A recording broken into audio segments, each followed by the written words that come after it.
So 2026 preparations start this morning. I'm going to bring some of you along for a ride. Some of you might not be interested at all, but some of you are really interested in the technical side of things. So we're going to start the bike's diet. As the ones that have watched the channel really closely over the last year, the engine and all the road paraphernalia is completely stock. So we're going to start taking some bits off it. We've been deliberating whether to go down the race loom or keep the standard road loom. It's been a tough decision, but I've decided this year we're going to stick to the road loom. A, because it's a lot cheaper to do. B, I get to keep the fuel light and the road traction control, which you can set for the wet, which is really, really useful. And yeah, the fuel gauge is really important for endurance races, I've decided, and it's just going to save me a shed load of cash. Adding it up to add a race loom, you're looking, I don't know, £2,500 minimum, I guess, because the race loom itself's £1,000, and then you need a new dash. You probably need a new ECU, so I've looked at it and it's just not cost effective. I just simply can't afford it. So we're going to take all the bits off it. I'm hoping to save 5 kilograms. What I'll do is weigh everything when we take it off, weigh it when we put it back on. We've also got to replace the head gasket because we believe it's just got a small leak. So I'll keep you updated on our progress, and some of you might find it interesting, some of you might not. Hopefully, fingers crossed, 5 kilograms, big saving in weight. Should give us a bit more competitiveness next year. So we've got 3 fairings in it at the minute. I'll reveal the 2026 plans shortly. There's some exciting stuff. It is a Yamaha R6 as well. So you could probably guess who will be in the Superstar endurance team. Hopefully Yamaha will be backing us next year for the assault on either the national or the Clubman 600 endurance in No Limits next year, and then the bike's ready to be stripped. Fairing's already off. You can see just there, we'll be getting rid of that little ABS unit that weighs 1.5 kilograms already.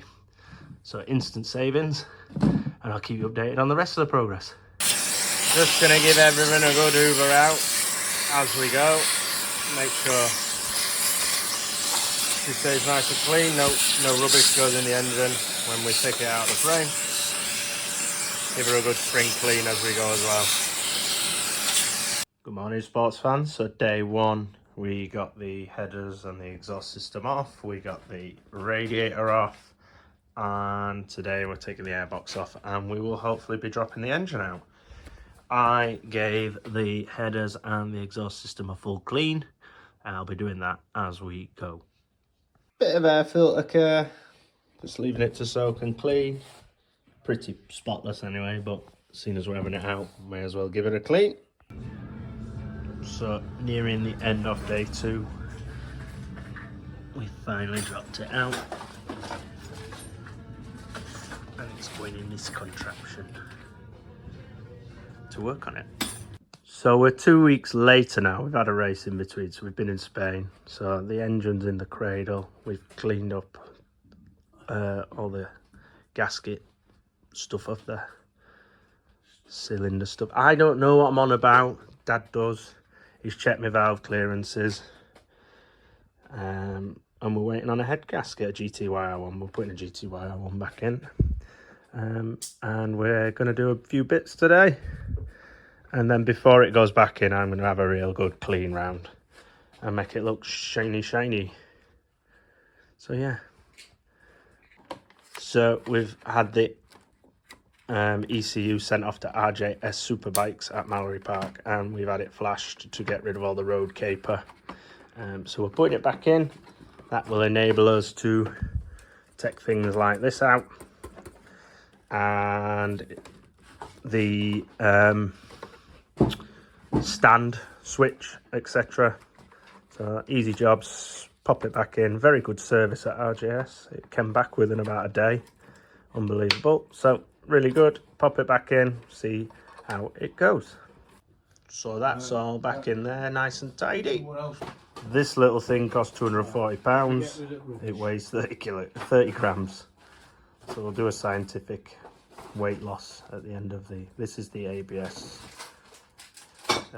delete. So You don't need that. you can't do it I in need to the. send that back. You can't do it in here. So you have to plug one of these in. Again, we're doing this scientific. We love this. So the new switch is 90 grams. Let's see what we save. So the lock and immobilizer Milwaukee is 550. So a grand saving of 460. New switch works. That's fancy, isn't it? This is my kind of way of saving, drilling holes and stuff. Fantastic. So it's about a month and a half, 2 months since we started, Dad, innit? No, it's not that long. Well, anyway, a month. And it's going back together. So it's got a GTYR head gasket in it and the valves have been checked. And it's going back in today and we'll see if it runs. There'll be loads of error codes because we've done all sorts. And we'll sort it. It'll be marvellous. It is going to run. Now, I'm not very mechanical, but I'm very good at cleaning stuff. You could eat your dinner off this now and I'll finish with it. It's in. Now it's starting to put all the wires back on. We've employed a bit of Darren help for the lift. Once again, He's favourable. This is about the limits of my engineering capabilities. Changing a fuel cap for this very beautiful Diamond Race quick release cap. Very excited. This is the sort of thing that gets me excited. Easy as that. Job done. Looks. They do produce some absolutely beautiful stuff. Airbox is on. It's all been tidied up in here. There's a bit more room now. We ain't got that stupid carbon box on. Yeah, it makes an awful difference, that, doesn't it? Fuel tank and radiator on, and then we can test her. Very exciting. Just clearing fault codes. Everything's back together. Fingers crossed. First start.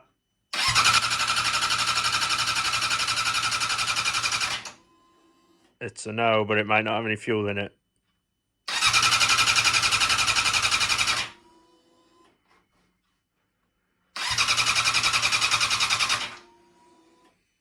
What have we done wrong? Yeah, she lives. There was no fuel in her. Woo-hoo. She lives. What a sound. Right. Now we know it's running. We're going to do the final results, the final weigh-in. Let's get on with this. This is the tin of all the stuff that's come off. The original fuel cap is a bit girthy, 381. The new one is 210. This is the anti-lock brake unit.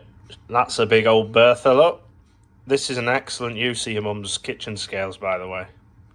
Well, unfortunately, we haven't met our 5 kilogram target. We got 2.934, so roughly 3 kilograms.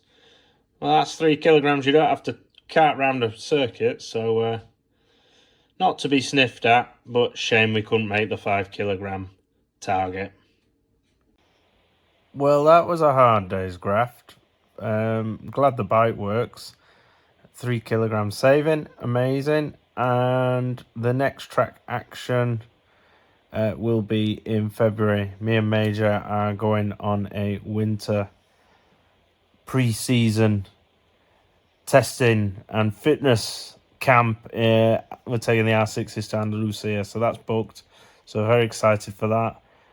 We'll do a few more bits. Hopefully get a second set of fairings for me. I've bought some second-hand fairings, so we're going to try and get them in some sort of order for the new season, so fingers crossed. Also, for the new season, if you want to sponsor again and get 2 stickers on either side of the bike, look out for the release of that scheme. Any help would be greatly appreciated again, because it makes a massive difference.